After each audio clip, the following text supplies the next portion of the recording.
दर्द हो रहा है, मुझे बहुत ज्यादा दर्द हो रहा है, प्लीज डॉक्टर जल्दी। थोड़ी देर, बस थोड़ी देर और, थोड़ा सा प्लीज, दर्द, मुझे बहुत दर्द हो रहा है। थोड़ी देर और दर्द। हर बार अब जब दर्द आएगी तो नीचे पॉटी का जोर लगाएंगे तो बच्चा नीचे आएगा। हाय, बस होने वाला है। मुझे बहुत दर्द हो रही है, बहुत ज्यादा दर्द हो रही है मुझे। बस बस 2 मिनट और। प्लीज मुझे जल्दी आज करो। मैं आपको दिखा रही हूँ कि हाँ, लेबर रूम में नॉर्मल डिलीवरी किस तरीके से कराई जाती है। हाय, और अब मैं बताऊंगी ये बच्चा जब नीचे से मुझे पैदा बहुत दर्द हो रहा है।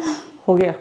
ये बच्चा नीचे से पैदा हो सकता है या पेट काटकर ऊपर से लिया जा सकता है। जब बच्चा नीचे से आता है तो उसको नॉर्मल डिलीवरी बोली जाती है।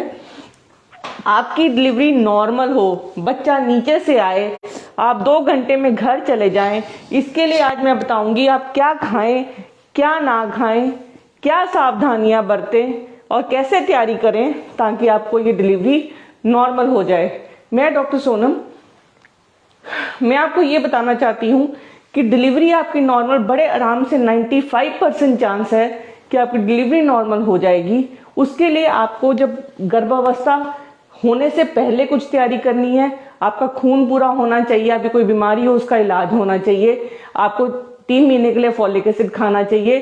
फिर जब आप प्रेग्नेंट हो जाती हैं तब फॉलिक एसिड खाएं, अपना आयरन की टेबलेट्स खाएं, अपनी हरी सब्जियां, पनीर, रोटी, दालें, ये सब कुछ खाना है। आपको नहीं खाना मिर्च मसाले, प्रोसेस्ड फूड, तला फला और ये कोल्ड ड्रिंक्स, बिस्किट, बेकरी, इन सब चीजों को अवॉइड करें। दूसरी बात, आप खाना धीरे धीरे थोड़ा थोड़ा खाएं। आप अंदाजा लगाइए कि आप जितना खा रही हैं, आपका ऐसा नहीं कि आपको डबल खाना खाना है कि 2 जने पल रहे हैं अंदर, लेकिन 1.5 गुना खाना खाना है। जितना आप खुद खाती हैं और आपने उतना खाना है जितना आपके हस्बैंड खाते हैं, वो अप्रोक्सीमेटली 1.5 गुना। आपको दिन में कम से कम 4 से 6 चपातियां खानी है, 3 कटोरी दाल, 2 कटोरी दही, 3 गिलास दूध। ये सब कुछ आपको इकट्ठे नहीं खाना, थोड़ा थोड़ा खाना है। इसमें दिन में 3 मील्स करेंगी क्योंकि आपको पूरे 9 महीने में 13 से 18 किलो आपका वजन बढ़ेगा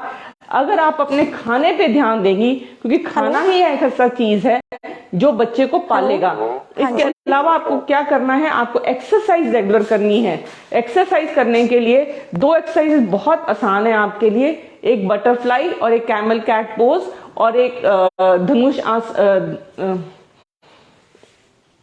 इसके अलावा आपको चाहिए कि आप नींद जरूर 8 घंटे की ले और जब भी सोएं लेफ्ट की करवट पे लेटे और दो घुटनों के बीच में एक तकिया लें। पैरों की तरफ एक एक ईंट लगाएं ताकि पैर आपके ऊंचे रहें, ताकि बच्चे को ब्लड फ्लो पूरा मिले। और अगर आपको ऐसी कोई भी प्रॉब्लम है तो अपने डॉक्टर को रेगुलर, और सबसे जरूरी चीज है अगर आपकी गर्भावस्था अगर नॉर्मल चल रही है उसके लिए आप रेगुलर डॉक्टर के चेकअप में जाएंगे। हर 3 महीने में डॉक्टर को एक बार अवश्य दिखाना है। और दूसरी बात एक है, पानी आपको ज्यादा पीना है, बिकॉज पानी जो होता है वो बच्चे के आसपास रहता है जब बच्चा पेट में होता है। जब बच्चा पेट में होता है तो पानी के अंदर ही बच्चा घूमता फिरता है। उस पानी में अगर आप पानी नहीं पिएंगी तो जो बच्चा होता है अंदर वो इसी तरीके से बच्चेदानी के अंदर इस तरीके से फोल्डेड होता है, इसी तरीके से पड़ा रहता है और घूमता फिरता रहता है पानी में। अगर पानी नहीं होगा तो एक तो बच्चा सूख जाएगा, दूसरा पानी में से फिसल के बच्चा बाहर निकलता है। आप पानी पिएंगी तो ही बच्चे को पानी मिलेगा। सबसे जरूरी चीज है हाई प्रोटीन डाइट, बिकॉज बच्चे का जो दिमाग है वो आपके खाने की वजह से ही बनता है। और अगर आप में खून की कमी है या आपका ब्लड प्रेशर बढ़ा हुआ है या आप प्रोटीन डाइट नहीं खा रही, आपको उल्टियां ज्यादा आ रही हैं, तो आपकी सारी दिक्कतें जो हैं वो बच्चे को होंगी और उसको डिलीवरी नॉर्मल होने में दिक्कत होगी। आप धीरे धीरे धीरे धीरे ऑपरेशन की तरफ बढ़ती जाएंगी। बिकॉज किसी भी कंडीशन में अगर बच्चे को दिक्कत है या माँ को दिक्कत है तो दोनों को ठीक ठाक रखने के लिए ही पेट काट कर बच्चा ऊपर से लिया जाता है, जिसको हम सिजेरियन ऑपरेशन कहते हैं। तो ये बहुत जरूरी है आपके लिए कि आपको अगर नॉर्मल डिलीवरी चाहिए वही 3 चीजों का ध्यान रखना है। पहले तैयारी, उसके बाद जब हो जाए बच्चा आपके पेट में आ जाए तो अपनी डाइट का ख्याल रखें, अपनी एक्सरसाइज रेगुलर करें, ओम विलोम करें, और दूसरी बात स्ट्रेस ना लें, नींद ठीक रखें, पानी ज्यादा पिएं और रेगुलर डॉक्टर से चेकअप लीजिए, और अपने जो सप्लीमेंट्स है आयरन कैल्शियम के। इसके अलावा जो लेडीज को सबसे बड़ी प्रॉब्लम है वो है कमर दर्द की। डिलीवरी के बाद या पहले कमर में दर्द बहुत कॉमन कारण है। जो सबसे कॉमन रीजन है कमर दर्द के वो है विटामिन डी की डेफिशिएंसी, कैल्शियम की डेफिशिएंसी, B12 की डेफिशिएंसी।